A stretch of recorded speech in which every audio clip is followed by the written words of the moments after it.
ini saya akan menyampaikan firman Tuhan dengan tema cinta akan rumah Tuhan. Cinta akan rumah Tuhan. Teksnya adalah Yohanes 2 ayat 13 sampai 17. Yohanes 2 13 sampai 17. Ketika hari raya Paskah orang Yahudi sudah dekat, Yesus berangkat ke Yerusalem. Dalam bait suci didapatinya pedagang-pedagang lembu, kambing, domba, dan merpati. Dan penukar-penukar uang duduk di situ. Dia membuat cambuk dari tali, lalu mengusir mereka semua dari bait suci dengan semua kambing, domba, dan lembu mereka. Uang penukar-penukar dihamburkannya ke tanah, dan meja-meja mereka dibalikannya. Kepada pedagang-pedagang merpati dia berkata, ambillah semuanya ini dari sini. Janganlah kamu membuat rumah Bapakku menjadi tempat berjualan. Maka teringatlah murid-muridnya bahwa ada tertulis, cinta untuk rumahmu menghanguskan aku. Ini cerita yang sangat terkenal. Dan saudara-saudara, cerita ini ada di dalam empat Injil. Matius, Markus, Lukas, Yohanes. Tapi ada perbedaan. Kita mengenal namanya Injil sinoptik.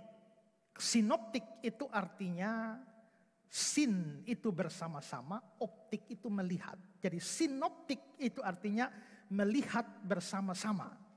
Yang disebut Injil sinoptik itu adalah Matius, Markus, Lukas. Makanya ceritanya mirip-mirip. Tapi Injil Yohanes agak sedikit lain. Para pakar mengatakan bahwa Injil sinoptik Matius, Markus, Lukas itu mengadakan pendekatan kristologi dari bawah. Makanya dicatat mulai dari kelahiran Yesus, masa kecil Yesus, pelayanan Yesus terus naik, memuncak. Tapi Injil Yohanes itu memulai atau mengadakan pendekatan kristologi dari atas. Maka dia mulai dari atas dulu. Pada mulanya adalah firman. Firman bersama-sama dengan Allah. Firman itu adalah Allah. Baru ayat 14 pasal 1 Injil Yohanes. Firman itu telah menjadi manusia. Dan diam di antara kita. Jadi biasanya 4 Injil itu dibagi 2. Di mana 3 yang pertama Matius, Markus, Lukas itu satu grup. Injil sinoptik. Lalu Yohanes berdiri sendiri. Nah, cerita Yesus menyucikan bait Allah ini ada di 4 Injil. Tapi ada perbedaan antara catatan Injil sinoptik dan catatan Injil Yohanes. Apa bedanya? Saudara, di Injil-Injil sinoptik, cerita ini terletak di belakang. Di akhir, mendekati akhir pelayanan Yesus. Misalnya, di Injil Matius itu dicatat di Matius pasal 21. Injil Matius semuanya 28 pasal. Cerita Yesus menyucikan bait Allah di pasal 21. Berarti hampir ujung akhir. Markus itu terdiri dari 16 pasal. Dan cerita Yesus menyucikan bait Allah ada di pasal 11. Hampir ujung 16. Injil Lukas 24 pasal. Dan cerita Yesus menyucikan bait Allah itu ada di pasal 19. Hampir akhir. Injil Yohanes itu 21 pasal. Dan cerita Yesus menyucikan bait Allah ada di pasal berapa? 2. Berarti di awal sekali. Maka ada perbedaan di sini.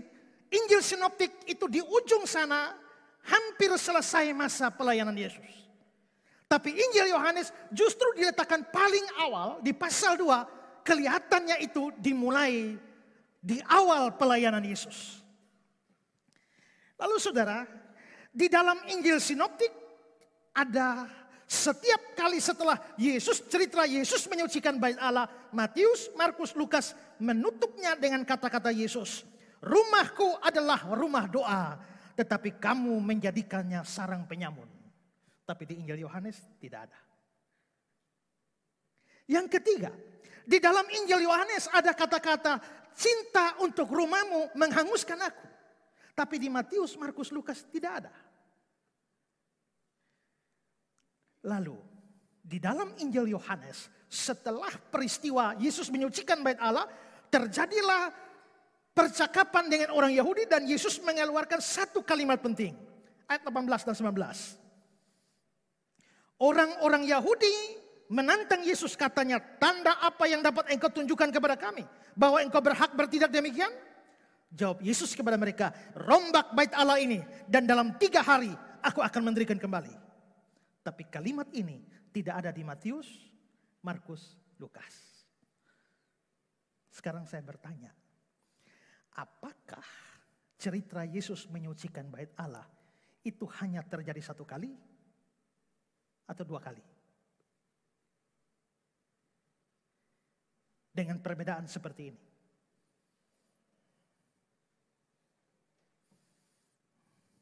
Beberapa penafsir mengatakan itu hanya 1 kali saja peristiwa. Matius, Markus, Lukas memang menulis secara kronologis, menempatkan di belakang. Tapi Yohanes menempatkan di depan karena dia tidak sedang berbicara secara kronologis. Tetapi saudara, pandangan yang kedua mengatakan bahwa memang terjadi 2 kali penyucian bait Allah. 1 di awal pelayanan Yesus, itu yang dicatat Yohanes. Dan yang kedua itu di akhir pelayanan Yesus, itu yang dicatat Injil Sinoptik.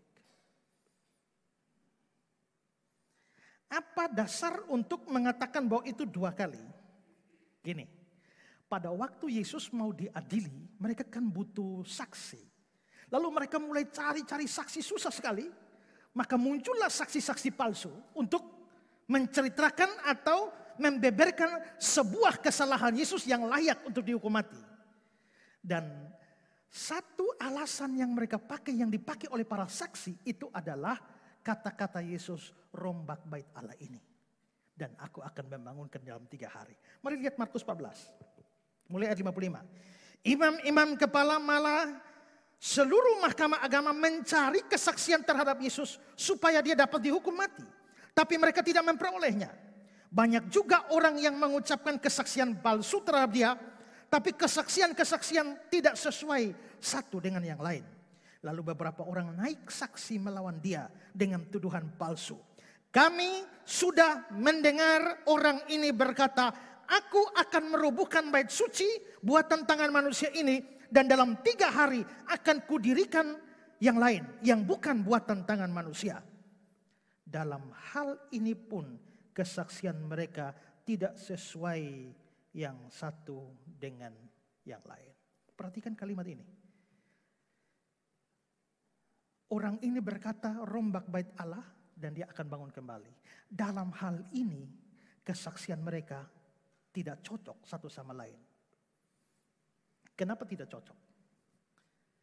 Kalau peristiwa di Yohanes pasal 2 itu terjadi di ujung pelayanan Yesus, apalagi heboh, Yesus menyucikan bait Allah, itu peristiwa viral sekali. Dan kalau itu viral, maka mestinya semua masih segar di dalam ingatan mereka tentang kata-kata Yesus, rombak bait Allah ini, dalam 3 hari aku akan bangun kembali. Tapi kenapa mereka kok susah sekali bertentangan satu sama lain? Mungkin karena kata-kata rombak bait Allah ini, dalam 3 hari aku akan bangun kembali, itu peristiwa sudah lama sekali, mungkin 3 tahun lalu, di awal pelayanan Yesus. Itulah sebabnya mereka mengumpulkan ingatan-ingatan tentang perkataan Yesus, tapi terjadi pertentangan-pertentangan tidak cocok satu sama lain. Kalau ini benar, maka kata-kata rombak bait Allah ini, dalam 3 hari aku akan bangun kembali, seperti di Yohanes pasal 2. Itu bukan terjadi di akhir pelayanan Yesus beberapa hari sebelum dia dihukum mati.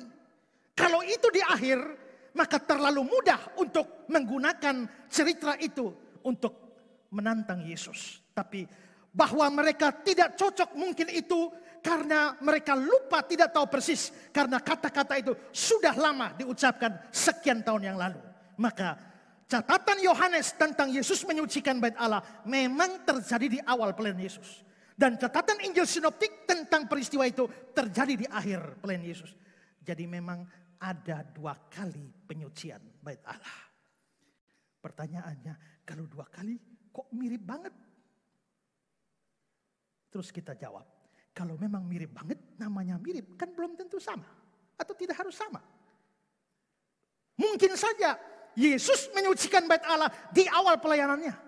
Tapi setelah itu mereka kembali lagi melakukan hal yang sama. Maka di akhir pelayanan Yesus kembali melakukan hal yang sama terhadap mereka. Dan dia menyucikan bait Allah. John Calvin dan mayoritas penafsir mengatakan Yesus memang menyucikan bait Allah 2 kali. Dan sekalipun tidak memastikan, tapi saya condong pada pandangan atau tafsiran yang demikian, bahwa penyucian bait Allah oleh Yesus terjadi 2 kali, yang di Yohanes itu di awal, Injil Sinoptik di akhir. Dan karena kita sekarang sedang mau bahas Yohanes pasal 2, maka ini adalah penyucian bait Allah yang pertama oleh Yesus di awal pelayanannya. Kita tinggalkan urusan berapa kali. Dan sekarang saya ingin membahas teks ini. Saya akan bahas detail sekali untuk membuat kita memahami dengan benar cerita ini. Nah, saya akan bahas 2 hal. Pertama, mari kita melihat apa sebenarnya yang terjadi di bait Allah saat itu. Mari perhatikan ayat 14. Dalam bait suci didapatinya pedagang-pedagang lembu, kambing domba, dan merpati, dan penukar-penukar uang duduk di situ. Ada siapa-siapa di sana? Pedagang lembu, kambing domba, dan merpati. Lalu penukar-penukar uang duduk di situ. Yang jadi pertanyaan adalah mengapa bisa ada pedagang lembu di bait Allah? Mengapa bisa ada pedagang merpati di bait Allah? Mengapa bisa ada penukar-penukar uang di bait Allah? Kita tahu bahwa agama Yahudi itu adalah agama yang punya banyak sekali hari raya. Salah satu hari raya terbesar Yahudi itu adalah hari raya Paskah. Dan hukum Yahudi menetapkan bahwa setiap orang dewasa yang tinggal kurang dari 20 km dari kota Yerusalem itu wajib mengikuti Paskah di Yerusalem. Kurang dari 20 kilo wajib hadir di Yerusalem untuk mengikuti perayaan Paskah. Tetapi dalam kenyataannya bukan hanya orang di bawah 20 km dari Yerusalem, tapi hampir seluruh orang Yahudi di seluruh dunia, setiap Paskah mereka menyempatkan diri datang ikut perayaan Paskah di Yerusalem. Yesus itu mau dibunuh, itu nanti bertepatan dengan hari Paskah. Nah, karena itu saudara, waktu cerita Yesus mau disalibkan, ada satu orang muncul di sana, yaitu Simon orang Kirene. Kirene itu di mana? Kirene itu di Afrika Utara.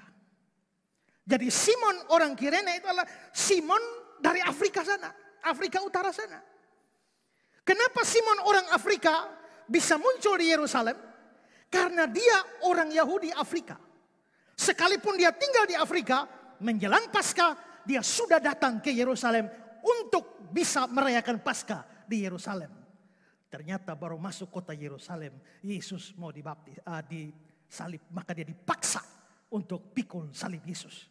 Jadi itu menunjukkan bahwa memang ada banyak orang dari luar negeri datang ke Yerusalem untuk bisa ikut Paskah.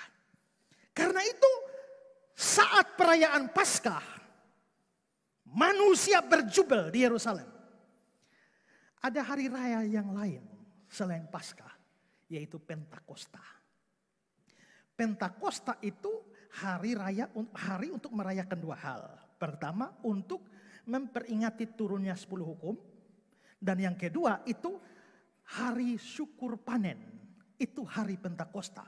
Tapi Pentakosta tidak seramai Paskah. Tapi mari kita lihat waktu Pentakosta seramai apakah Yerusalem. Kisah 2 ayat 5. Waktu itu di Yerusalem diam orang-orang Yahudi yang saleh dari segala bangsa di bawah kolong langit. Ini Pentakosta. Segala bangsa di bawah kolong langit datang orang Yahudi ke sana. Ayat 8. Bagaimana mungkin masing-masing mendengar mereka berkata-kata dalam bahasa kita sendiri. Bahasa yang kita pakai di negeri asal kita. Kita orang Partia, Media, Elam, penduduk Mesopotamia, Yudea, Kapadokia, Pontus, Asia, Frigia, Pamfilia, Mesir, daerah-daerah Libya yang berdekatan dengan Kirene, pendatang-pendatang dari Roma, baik orang Yahudi maupun penganut agama Yahudi, orang Kreta dan orang Arab. Banyak sekali bangsa di situ. Kenapa semua kumpul di situ? Untuk merayakan Pentakosta. Tapi Pentakosta, seramai-ramainya Pentakosta, tidak seramai Paskah.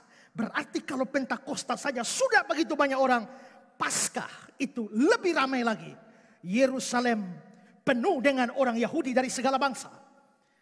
Flavius Josephus, sejarawan Yahudi, pernah mencatat bahwa kira-kira pada waktu perayaan Paskah, kota Yerusalem yang kecil itu dipenuhi oleh orang dari berbagai penjuru dunia.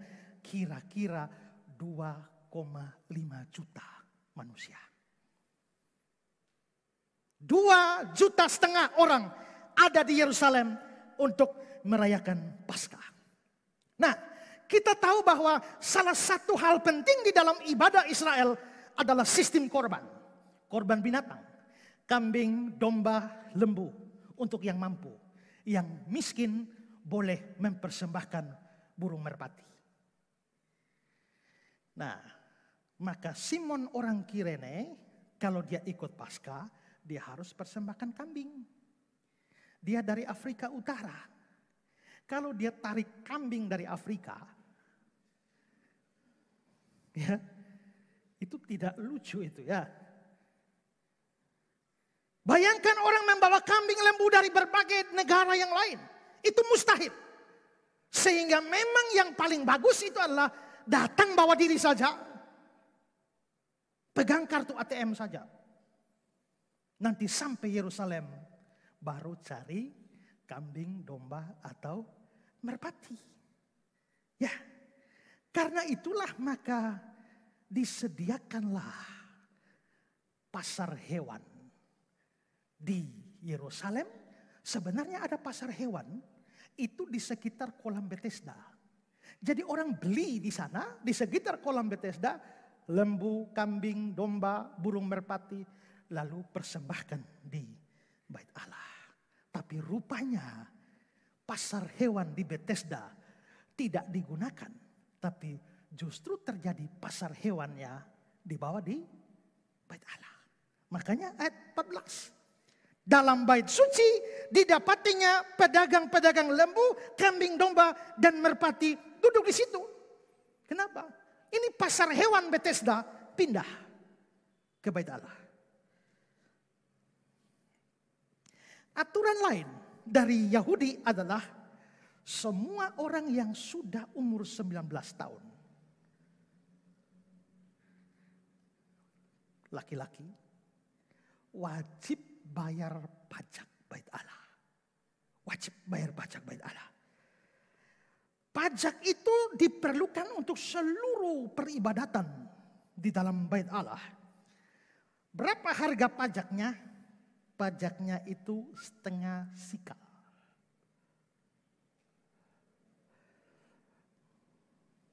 Setengah sikal itu berapa?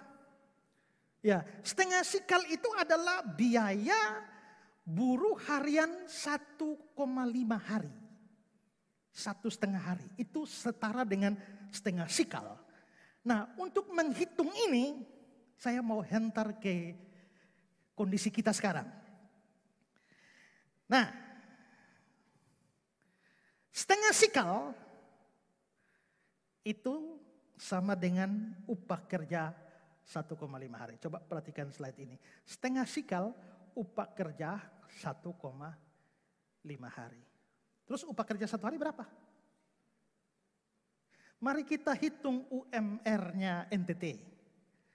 UMR-nya NTT tahun 2020 itu adalah 1.950.000 per bulan untuk 25 hari kerja. Karena hari Minggu bukan hari kerja. UMR-nya kita 1.950.000 untuk 25 hari. Kalau 25 hari itu 1.950.000, maka upah per hari itu adalah 78.000. Setengah sikal itu 1,5 hari. Berarti setengah sikal itu adalah 1,5 hari berarti 117.000. Pajak Bait Allah 117.000.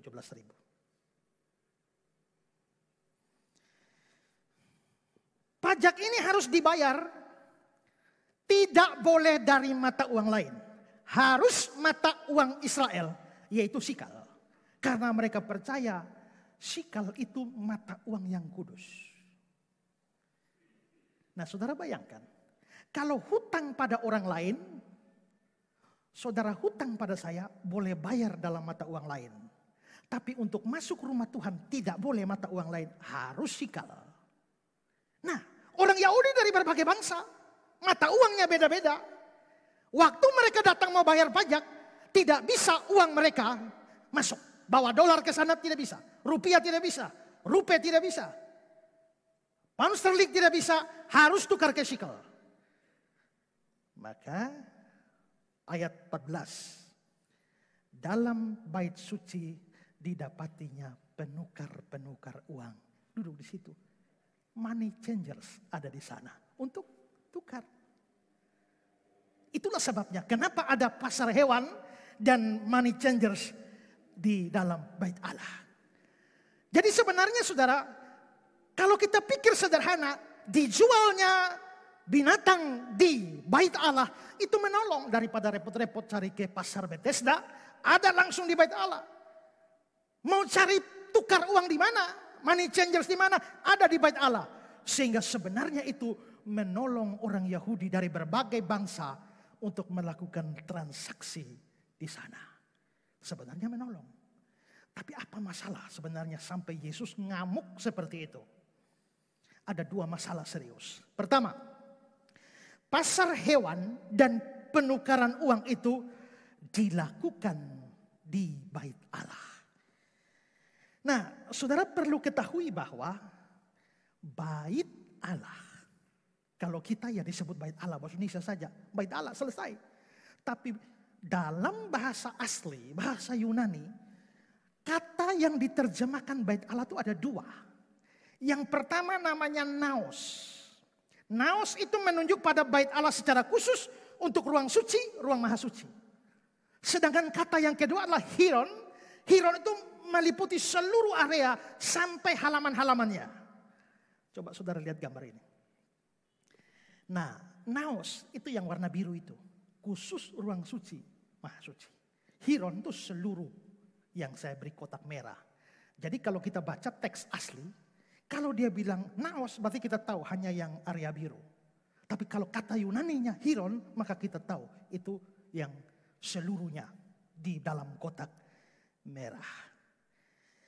Nah, saudara-saudara, jangan bayangkan halaman itu yang warna merah tuh, coba kembali ke gambarnya. Saudara lihat, jangan saudara bayangkan yang di luar kotak biru itu tempat parkir. Tidak.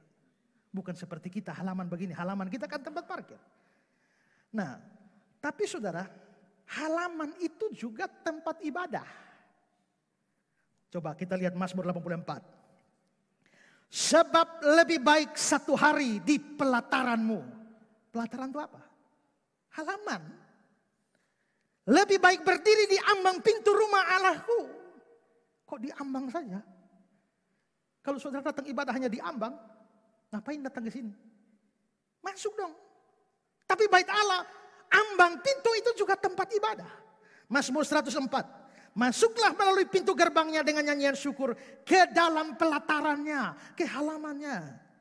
Yo, ku masuki gerbangnya dengan hati bersyukur. Apa? Halamannya penuh pujian, halamannya. Kalau gereja, kau berdiri di halaman itu tukang parkir. Ya. Tapi di bait Allah tidak, halaman itu tempat ibadah. Sekarang coba saudara perhatikan gambar ini. Ini gambar bait Allah. Di tengah itu ada ruang suci, ruang maha suci. Ruang suci, semua imam ada di situ. Tapi tidak boleh ada yang masuk ruang maha suci. Itu tempat Tuhan. Hanya imam besar yang masuk itu pun 1 tahun 1 kali. Tidak boleh masuk sembarang. Jemaat biasa dekat tempat itu mati. Nah, maka ruang suci, ruang maha suci khusus. Itu naos. Tapi di tempat itu ada tempat khusus laki-laki. Mana tempat duduk laki-laki? Yang merah itu. Laki-laki duduk keliling di sana. Laki-laki tidak bisa duduk sama-sama perempuan. Perempuan punya tempat sendiri. Di mana tempat perempuan duduk? Yang warna biru. Di kiri kanan atas bawah itu ada balkon. Duduk di situ. Maka perempuan tidak boleh duduk sama-sama laki-laki. Kalau di gereja kan kita campur saja ya. Datang dengan suami, istri atau dengan pacar kita bisa duduk berdampingan. Di bait Allah tidak bisa. Itu ada tempat perempuan khusus. Nah, tapi ada namanya orang-orang non-Yahudi. Non-Yahudi itu bangsa lain tapi menjadi percaya kepada Yahweh. Lalu mereka masuk agama Yahudi. Tapi mereka aslinya bukan orang Yahudi. Masuk agama Yahudi. Mereka dari bangsa lain. Misalnya orang Indonesia. Tapi mau percaya kepada Allah Israel. Kita bangsa lain yang memeluk agama Yahudi. Cina memeluk Yahudi. Afrika memeluk Yahudi. Itu bangsa lain. Tempatnya di mana? Itu yang area abu-abu. Itu tempat mereka. Maka seluruh halaman bait Allah itu tempat ibadah. Coba saudara lihat gambar ini. Ini miniatur dari bait Allah yang dibuat oleh Raja Herodes. Maka seluruh halaman yang luar itu penuh dengan orang non-Yahudi. Terus di mana pasar hewannya? Yohanes 2 ayat 14. Dalam bait suci didapatinya pedagang-pedagang lembu. Bait suci. Tadi saya bilang, bait suci ada 2, Naos dan Hiron. Nah, bait suci di sini ini apa? Kalau kita lihat teks Yunaninya, maka bait suci di situ diterjemahkan dari kata Hiron. Hiron itu artinya halaman semua. Kalau itu halaman semua, padahal halaman itu tempat ibadah orang non-Yahudi. Kalau pasar hewan sudah ada di situ, money changer sudah ada di situ, terus orang non-Yahudi ibadah di mana? Doa di mana? Berbakti di mana? Makanya kalau kita lihat peristiwa kedua, Yesus menyucikan bait Allah yang mirip dengan ini, dibilang dalam Markus 11 ayat 15. Sesudah Yesus masuk di bait Allah, mulailah ia mengusir orang-orang yang berjual beli di halaman bait Allah. Dan para penafsir sepakat, halaman itu adalah tempat ibadah orang bangsa lain. Makanya dalam ayat 17 Markus 11, bukankah ada tertulis rumahku akan disebut rumah doa bagi segala bangsa? Berarti bangsa-bangsa lain. Jadi mereka dengan bikin pasar hewan dan money changers di halaman bait Allah, mereka telah menghambat orang-orang dari bangsa lain untuk datang beribadah. Padahal bukankah halaman bait Allah juga adalah rumah doa bagi segala bangsa? Ya, Henry bilang begini, perbuatan mereka itu terutama menghina ibadah orang-orang asing. Karena mereka dipaksa berkumpul bersama kambing, domba, dan lembu. Dan ibadah mereka pun menjadi terganggu karena kegaduhan pasar. Sebab pasar ini berada di pelataran bagi bangsa-bangsa bukan Yahudi. Bayangkan saudara sementara menyanyi-menyanyi tiba-tiba mbe. Ya. Pas mau angkat tangan berdoa tiba-tiba burung merpati menjatuhkan sesuatu yang hangat di jidatmu. Ya. Nah, belum lagi orang tawar-menawar di sana. Lalu bagaimana orang bisa berdoa dengan baik?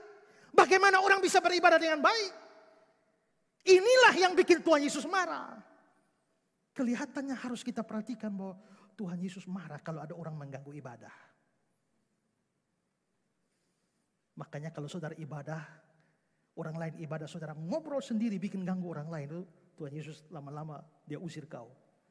Ya. Kita tidak boleh menjadi penghambat orang datang beribadah pada Tuhan. Kita tidak boleh mengganggu orang lain berbakti kepada Tuhan. Tuhan Yesus betul-betul murka dengan orang-orang yang mengganggu ibadah orang lain. Atau menjadi penghambat bagi orang lain di dalam konsentrasi beribadah. Orang mau beribadah atau mau ibadah lagi sebentar tawar-menawar di sini. Belum lagi suara binatang dan macam-macam bau binatang. Itu semua mengacaukan. Itulah sebabnya Tuhan Yesus marah. Masalah di situ adalah mengganggu ibadah. Sekarang, problem kedua adalah harga di bait Allah sangat mencekik para pengunjung. Binatang korban sangat mahal di bait Allah. Itu ada di pasar Bethesda. Tapi saudara, ambil contoh merpati. Merpati kalau dibeli di pasar hewan Bethesda, itu murah. Harga burung merpati sama dengan upah 1 hari kerja. Tapi kalau sudah sampai bait Allah, harganya 20 kali lipat. Mari kita hitung-hitungan berdasarkan UMR tadi. Ya, UMR kita adalah 1.950.000 untuk 25 hari kerja. Maka upah 1 hari itu untuk beli burung merpati. Maka harga burung merpati sama dengan upah 1 hari dan itu 78.000. Beli burung merpati di pasar Bethesda 78.000. Kalau beli di bait Allah 20 kali lipat. Maka burung merpati di bait Allah 1.560.000. Di luar cuma 78.000. Di dalam bait Allah 1.560.000. Wih. Lu pun cek untung lah. Ya. Jadi terlihat bahwa keuntungan menjual binatang ini sangat besar. 1 merpati berapa? 1.560.000. Itu merpati itu untuk orang miskin. Yang mampu harus kambing, domba. Itu kan lebih mahal lagi. Tapi mari kita ambil, katakanlah semua orang miskin. Maka semua persembahkan merpati. 1 ekor merpati 1.560.000. Berapa pengunjung? Menurut Yosebus ada 2.500.000 pengunjung. Kalau masing-masing semua miskin dan persembahkan 1 merpati, itu berarti 1.560.000 kali 2,5 juta. Maka mereka mendapat 3,9 triliun hanya dari merpati.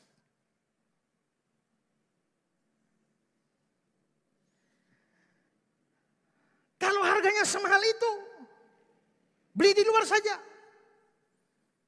Ngapain di situ? Kan beli di Bethesda, murah. Atau tarik saja dari kampung. Tapi tidak segampang itu. Ingat, binatang, entah kambing, domba atau merpati yang dipersembahkan, ingat perjanjian lama, tidak boleh cacat celah. Artinya tidak boleh ada luka. Begitu kambingmu ada luka sedikit, ditolak, tidak layak dipersembahkan. Begitu merpatimu ada sutik sedikit, tidak jadi dikorbankan. Maka sebelum binatang itu dikorbankan, itu ada petugas khusus untuk memeriksa binatang. Kalau binatangnya lolos sensor, maka diberi sertifikat. Nah, maka ada petugas yang periksa binatang. Kalau lolos dikasih sertifikat, maka biaya, itu ada biaya. Biaya sertifikat atau biaya pemeriksaan itu adalah 1/12 sikal. Ya, mari hitung-hitungan lagi. UMR kita 1.950.000 untuk 25 hari kerja. 1 sikal itu 234.000. Maka biaya pemeriksaan sama dengan 1/12 sikal. Ya, itu 19.500. Kalau ada 2.500.000 orang, katakanlah 2,5 juta binatang, maka biaya pemeriksaan saja mereka dapat 48.750.000.000.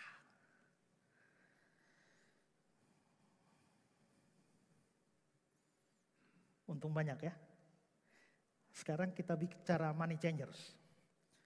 Tidak boleh masuk uang selain sikal, maka orang harus tukar uang.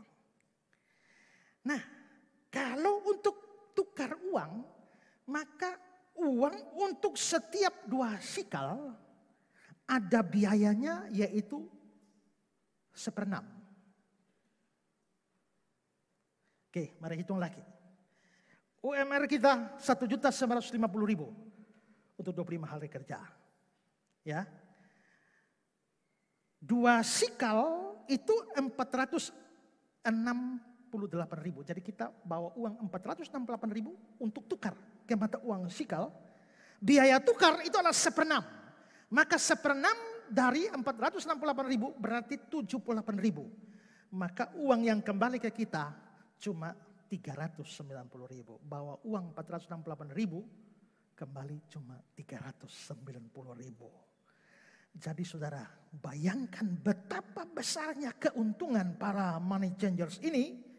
Barclay mengatakan bahwa dari seluruh keuntungan Bait Allah, untuk khusus money changer saja, mereka bisa mendapatkan keuntungan 15% dari seluruh biaya pajak yang dikenakan.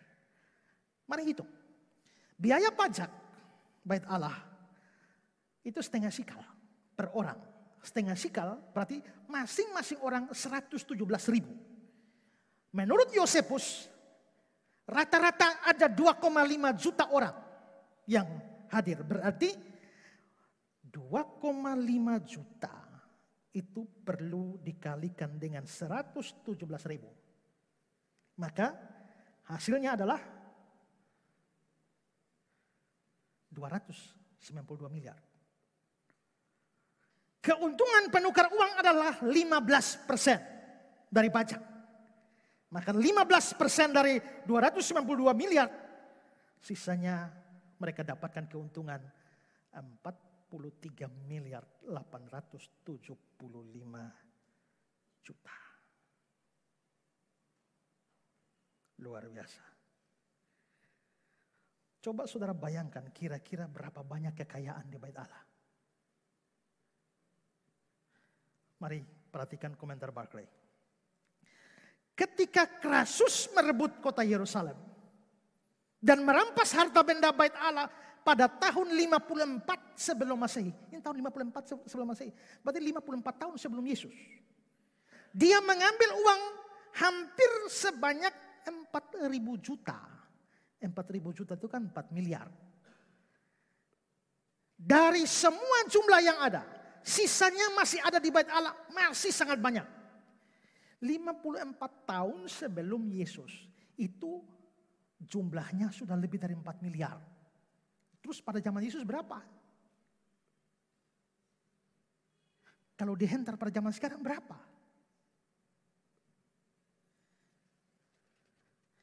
Maka Bait Allah sangat kaya.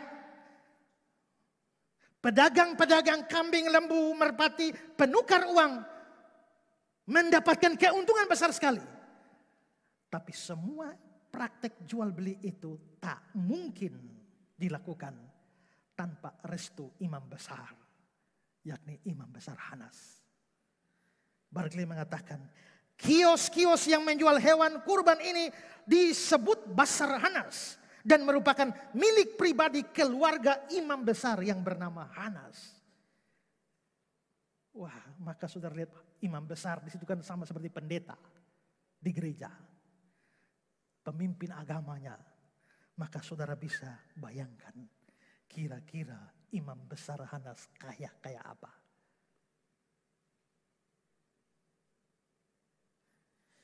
Betul-betul perampokan terhadap umat telah terjadi di tengah-tengah Bait Allah. Makanya Nanti di peristiwa kedua, Lukas 19 ayat 46. Rumahku adalah rumah doa, tapi kamu menjadikannya sarang penyamun. Perampok-perampok ada di sana. Itulah yang terjadi. Lihat semua itu apa yang Yesus bikin. Ayat 15-16. Dia membuat cambuk dari tali, lalu mengusir mereka semua dari bait Allah, bait suci. Dengan semua kambing, domba, lembu mereka. Kelihatannya dia bikin cambuk ini bukan untuk usir orang, tapi cambuk itu untuk usir binatang. Ya. Dia membuat cambuk dari tali lalu mengusir mereka semua dari bait suci dengan semua kambing, domba, lembu mereka. Uang penukar-penukar dihamburkannya ke tanah. Meja-meja mereka dibalikkannya. Meja penukar uang dibalik. Karena mereka tukar uang di meja, dia balik. Dalam Pesita, Alkitab Aram, dibaliknya meja-meja, itu kata yang dipakai adalah bangkaruta. Dari kata bangkaruta muncul kata bangkrut. Kalau orang Indonesia zaman dulu tidak biasa jual di meja, jualnya di tikar. Makanya kalau bangkrut disebut gulung tikar. Tapi orang di sana jualnya di meja. Maka kalau meja terbalik itu namanya bangkrut. Kita gulung tikar, mereka balik meja. Maka Yesus bangkaruta, balik meja-mejanya, bikin mereka bangkrut. Kepada pedagang-pedagang merpati, dia berkata, ambil semua dari sini. Ambil apa? Ambil itu burung merpati. Kenapa dia tidak bilang pada penjual kambing, ambil semua dari ini. Penjual lembu, ambil semua ini. Penjual domba, ambil semua ini. Tidak. Yang disuruh ambil cuma yang merpati. Kenapa? Karena kalau dia usir kambing, domba, lembu, usir ke sana, lari ke sana. Habis itu pemilik kambing, domba bisa pergi ikat kembali. Tapi kalau burung merpati dia usir, sudah terbang. Terus mau ambil dari mana? Karena itu untuk kambing, domba, lembu usir saja, ambil sendiri. Tapi untuk merpati sebelum dia usir, ambil duluan. Jadi walaupun marah tapi Yesus tetap perhitungannya berhikmat. Ya. Ambil semuanya ini. Jangan kamu membuat rumah Bapakku menjadi tempat berjualan. Yesus marah. Yesus murka pada praktek seperti itu. Itulah yang terjadi di bait Allah. Sekarang hal kedua yang saya sampaikan.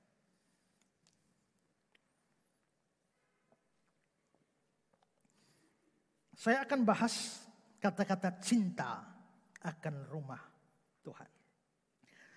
Mengapa muncul kata ini? Setelah Tuhan Yesus melakukan pengusiran di sana, murid-murid ingat ada ayat Yohanes 2:17. Maka teringatlah murid-muridnya bahwa ada tertulis, cinta untuk rumahmu menghanguskan aku. Bukan Yesus yang katakan. Tapi melihat apa yang Yesus lakukan, murid-murid teringat ada ayat. Ada tertulis, cinta akan rumahmu menghanguskan aku. Di sini kata cinta akan rumahmu. Kita tahu bahwa dalam bahasa Yunani kata cinta itu bisa agapao, agape, atau pileo. Pilea, ada storge, ada eros. Tapi dari 4 kata Yunani itu tidak. Dari bahasa aslinya tidak seperti itu. Bahasa asli untuk kata cinta di sini adalah selos. Zeal. Semangat. Di sini Alkitab Indonesia terjemahan baru menerjemahkan cinta untuk rumahmu. Tapi misalnya dalam New American Standard Bible, for zeal for thy house. Karena semangat terhadap rumahmu. Alkitab terjemahan lama menerjemahkan gairah karena rumahmu. Tertulis di mana? Di Mazmur 69 ayat 10. Sebab cinta untuk rumahmu menghanguskan aku, kata-kata yang mencela engkau telah menimpa aku. Nah, saudara, kalau kita lihat Mazmur 69 ini dibandingkan dengan dua terjemahan, itu agak berbeda dari sisi waktunya. Misalnya dalam New American Standard Bible itu dipakai kata has yang menunjukkan past tense. Sehingga artinya adalah semangat terhadap rumahmu telah membakar aku. Telah. Tapi dari New International Version dia memakai kata will yang berarti belum terjadi, akan. Semangat terhadap rumahmu akan membakar aku. Kenapa satu bilang telah, yang satu bilang akan? Karena ini Mazmur 69 ditulis oleh Daud. Bentuk past tense di sini diambil dari Septuaginta, Perjanjian Lama berbahasa Yunani, yang memang menerjemahkan past tense. Jadi kira-kira maksudnya adalah begini, bahwa sebenarnya Mazmur 69 itu berkenaan dengan Daud. Daud telah terbakar karena cinta atau semangat kepada rumah Tuhan. Tapi rupanya ayat itu bukan hanya berlaku bagi Daud. Tapi ayat itu sebenarnya adalah nubuatan tentang Kristus, Mesias. Sehingga baru akan terjadi kalau Mesias datang. Makanya yang satu itu dalam bentuk future tense.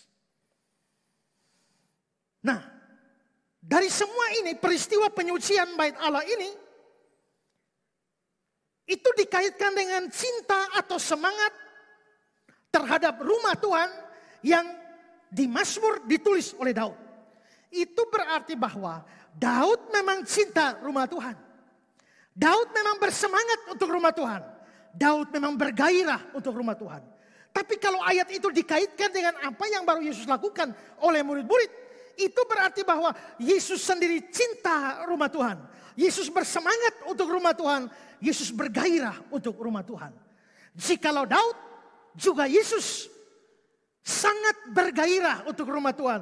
Sangat mencintai rumah Tuhan. Sangat bersemangat untuk rumah Tuhan. Maka seharusnya demikian pula kita. Setiap orang percaya, setiap jemaat Tuhan seharusnya mempunyai cinta kepada rumah Tuhan. Semangat gairah kepada rumah Tuhan. Jikalau kita tidak punya cinta, semangat gairah kepada rumah Tuhan, kita mungkin bukan anak Tuhan. Tapi kalau kita anak Tuhan, kita pasti cinta rumah Bapa kita. Bersemangat untuk itu. Bergairah untuk itu. Apakah saudara punya cinta pada rumah Tuhan? Ya, saya cinta rumah Tuhan. Apa buktinya? Cinta untuk rumah Tuhan dari teks kita minimal bisa diwujudkan dengan dua cara. Pertama, kalau saudara betul-betul cinta rumah Tuhan, jangan pernah jadikan rumah Tuhan sebagai tempat atau alat untuk mencari kepentingan pribadi. Jikalau kamu betul-betul cinta rumah Tuhan, jangan pernah jadikan rumah Tuhan tempat cari keuntungan. Jikalau kamu betul-betul bersemangat untuk agama yang benar, jangan pernah jadikan agama menjadi tempat mencari untung. Jikalau kamu betul-betul bersemangat, bergairah untuk kekristenan, jangan pernah jadikan kekristenan dengan seluruh pelayanannya sebagai cara untuk mendapatkan berbagai macam keuntungan material, keuntungan yang bersifat duniawi. Jangan. Orang-orang yang mencari keuntungan bagi diri mereka sendiri, keuntungan material dari gereja, dari rumah Tuhan, dari agama, dari kekristenan, sesungguhnya mereka tidak pernah punya cinta terhadap rumah Tuhan. Yang mereka cintai hanya perut mereka sendiri. Yang mereka cintai hanya nafsu mereka saja, tapi tidak mencintai rumah Tuhan. Semua yang mencintai rumah Tuhan seharusnya membebaskan diri dari segala macam motivasi yang melenceng, yang mencoba mencari keuntungan apapun dari gereja Tuhan. Alkitab berbicara tentang guru-guru palsu, tentang nabi-nabi palsu. Salah satu ciri mereka yang paling kentara adalah mereka suka mencari keuntungan dari segala aktivitas pelayanan yang ada. Perhatikan yang dikatakan Petrus dalam 2 Petrus 2 ayat 3. Dan karena serakahnya, guru-guru palsu itu akan berusaha mencari untung dari kamu dengan cerita-cerita isapan jempol mereka. Bikin cerita yang heboh-heboh. Semua orang ikut. Semua orang dituntut untuk memberi bagi mereka. Paulus dalam Roma pasal 16, 17-18. Tetapi aku menasihatkan kamu saudara-saudara, supaya kamu waspada terhadap mereka yang bertentangan dengan pengajaran yang telah kamu terima, menimbulkan perpecahan dan godaan. Sebab itu hindari mereka. Sebab orang-orang demikian tidak melayani Kristus Tuhan kita, tapi melayani perut mereka sendiri. Dengan kata mereka yang muluk-muluk, bahasa mereka yang manis, mereka menipu orang yang tulus hatinya. Berapa banyak orang Kristen yang tulus hatinya, tapi ditipu oleh perampok-perampok semacam ini yang memanfaatkan pelayanan demi mencari keuntungan mereka sendiri.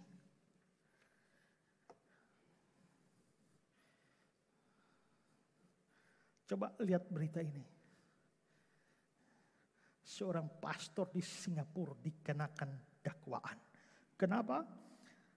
Pendiri salah satu gereja kaya Singapura dikenai dakwaan menyalahgunakan dana gereja sebesar 19 juta dolar atau sekitar 190 miliar untuk mendukung karir musik istrinya. Untuk dukung karir musik istrinya. Pakai uang gereja 119 miliar. Beberapa dekade yang lalu kita mendengar katanya gereja terbesar di dunia ada di Korea. Namanya Yoda Full Gospel Church. Katanya itu gereja terbesar di dunia. Dengan pendetanya Paul Yonggi-cho. Atau belakangan disebut sebagai David Yonggi-cho. Tapi bagaimana nasib Yonggi-cho? Sudah lihat berita ini? Ya, pemimpin gereja terbesar di Korea Selatan itu dipenjara. Dan kalau baca beritanya dipenjara karena apa? Karena memakan uang gereja kira-kira 4,1 triliun.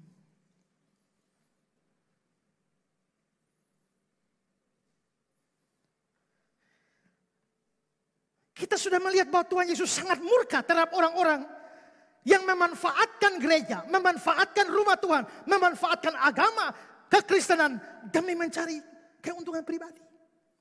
Jikalau kita betul-betul cinta rumah Tuhan, bebaskan diri kita dari segala macam motivasi yang salah. Saudara yang mungkin baru bergabung di gereja kita beberapa tahun terakhir, mungkin tidak pernah tahu apa yang pernah terjadi di gereja ini pada periode-periode awal. Koster yang kita punya sekarang adalah koster ketiga. Koster kita yang kedua dan ketiga itu bagus. Tapi kita pernah kecolongan untuk koster pertama kali. Namanya sangat rohani. Haleluya. Ya, luar biasa. Kebaktian rumah tangga ikut dan khotbah. Tapi ada sesuatu yang aneh di gereja kita pada masa itu. Setiap minggu ada orang komplain, persembahannya hilang. Sampai bendahara-bendahara diklaim terus bendahara hampir mengundurkan diri. Karena selalu saja tiap minggu orang, minggu lalu saya kasih amplop 2 juta. Kenapa di dalam laporan warta jemaat tidak ada? Tiap minggu selalu ada. Kita juga jadi heran. Kenapa? Bendahara sudah hitung dengan baik. Satu kali kebaktian. Itu masih di Hotel Sylvia. Pulang. Tiba-tiba ada seorang jemaat. BBM saya, Pak Pendeta. Tadi waktu doa berkat saya lihat ada orang ambil kotak persembahan.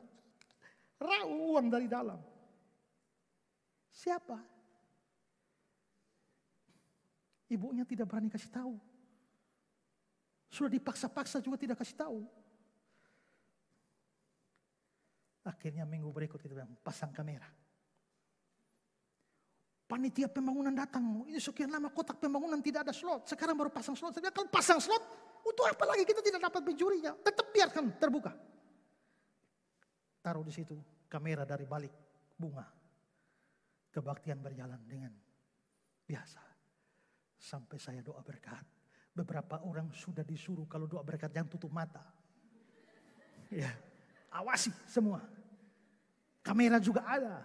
Ya. Dan begitu doa berkat sedang berlangsung. Begitu saya masih angkat tangan begini. Kosternya angkat kotak pembangunan ke bawah. Naik. Amin. Amin. Begitu selesai.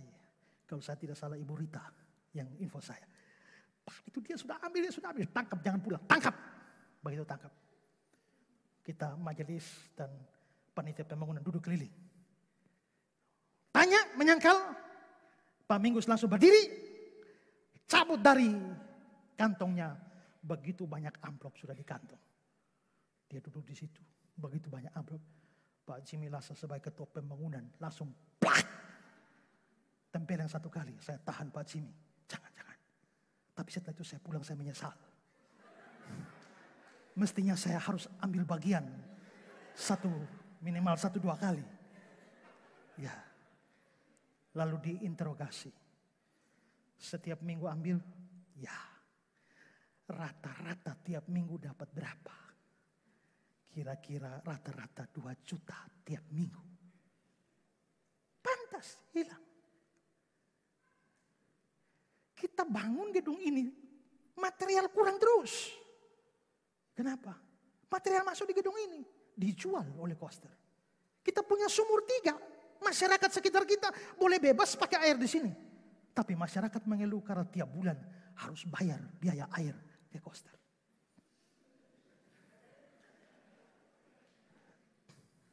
HP Pak Pendeta masih HP biasa, Koster sudah tap. Para penginjil kemana-mana naik sepeda motor, Koster pakai taksi terus. Dan saya bilang pada penginjil, kita boleh marah dia, tapi kebanyakan kita sudah turut mencicipi hasil perbuatan tangannya. Ya, karena dia sering traktir hamba Tuhan. Waktu pendeta sakit, dia berkunjung, bawa segala macam buah. Maka pendeta juga telah mencicipinya.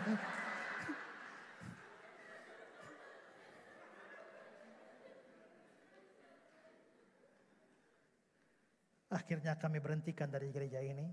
Dan dia alih profesi sebagai dukun. Menawarkan jasa perdukunan. Untuk membuat orang bisa lolos PNS. Masuk polisi, tentara, dan sebagainya. Dan berakhir dengan kematian yang sangat tragis. Seperti seluruh tubuh hangus, terbakar. Dan mati dalam keadaan yang mengerikan.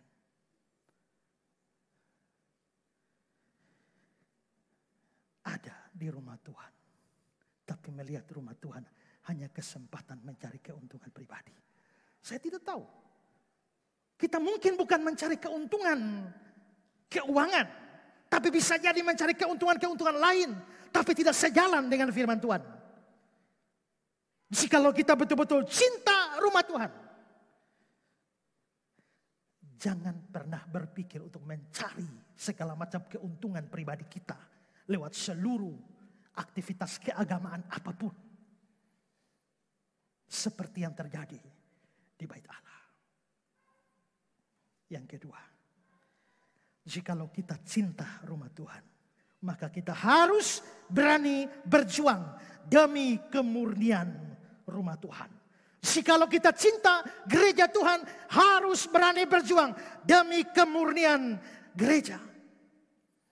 Dalam ayat 17 bacaan kita tadi, cinta untuk rumahmu menghanguskan aku. Kata menghanguskan ini dari kata Yunani katestio yang lebih tepat diterjemahkan membakar.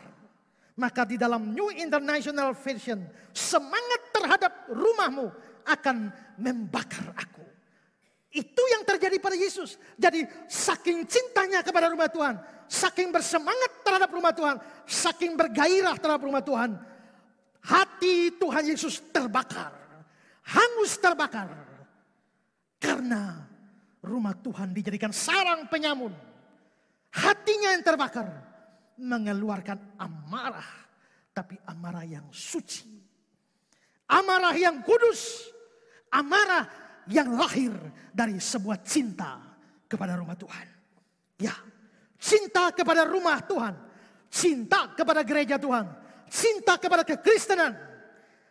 Harus membuat kita tidak boleh diam dan tenang ketika melihat kebobrokan ada di dalam gereja, di dalam kekristenan, penyelewengan, penyimpangan, entah bersifat moral atau bersifat doktrinal. Cinta pada rumah Tuhan seharusnya membuat hati kita terbakar dengan kemarahan yang suci demi pemurnian dan pembaharuan gereja. Saya kira hal itulah yang terjadi pada para reformator Kristen. Seperti Luther, Zwingli dan lain-lain. Yang ketika melihat ada penyimpangan di dalam gereja. Hati mereka betul-betul hangus, terbakar. Dan mereka berjuang demi kemurnian gereja. Sehingga hari ini bisa lahir yang namanya Protestanisme. Itu lahir dari hati yang terbakar cinta akan rumah Tuhan. Sekarang ini berapa banyak pengajaran-pengajaran sesat yang menggerogoti Kristen dari dalam. Berapa banyak orang yang ikut tersesat. Lalu bagaimana sikap kita? Saya sendiri sadar, hati saya tidak bisa membiarkan itu. Itulah sebabnya banyak orang mungkin marah pada saya, tidak senang pada saya. Kenapa harus kritik pendeta lain? Kenapa harus menanggapi ajaran pendeta lain? Kenapa tidak tegur empat mata? Kenapa harus muat di medsos? Saya tidak peduli. Kenapa? Karena saya sedang berjuang demi kemurnian kekristenan dari sisi ajaran. Saudara kira menanggapi pendeta-pendeta terkenal itu aman? Tidak. Kenapa? Karena followersnya banyak. Sekali saya tanggapi mereka, 10 makian datang. Satu argumentasi, 30 makian bisa datang. Satu argumentasi melawan ajaran sesat, 100 kebencian bisa datang. Tapi saya tidak peduli. Kenapa? Karena saya tahu bahwa saya melakukan itu karena cinta akan rumah Tuhan. Merindukan pemurnian dari ajaran. Makanya pendeta-pendeta top pun sekalipun. Kenapa? Kalau mereka pendeta top terkenal, mereka omong apa banyak orang pasti ikut. Dan melawan orang terkenal. Apa resikonya? Kebencian. Saya betul-betul tidak sabar. Tapi itu sikap yang alkitabiah. Kalau melihat ada penyimpangan, terutama penyimpangan ajaran, dan orang sabar saja, firman Tuhan mengecam orang terlalu sabar. Dalam 2 Korintus 11 ayat 4, sebab kamu sabar saja jika ada seorang memberitakan Yesus yang lain daripada yang telah kami beritakan. Atau memberitakan kepada kamu roh yang lain daripada yang telah kamu terima. Injil yang lain yang telah kamu terima. Kamu sabar saja. Paulus mengecam sikap yang terlalu sabar. Tapi sebaliknya Tuhan Yesus sendiri memuji jemaat Efesus yang tidak sabar.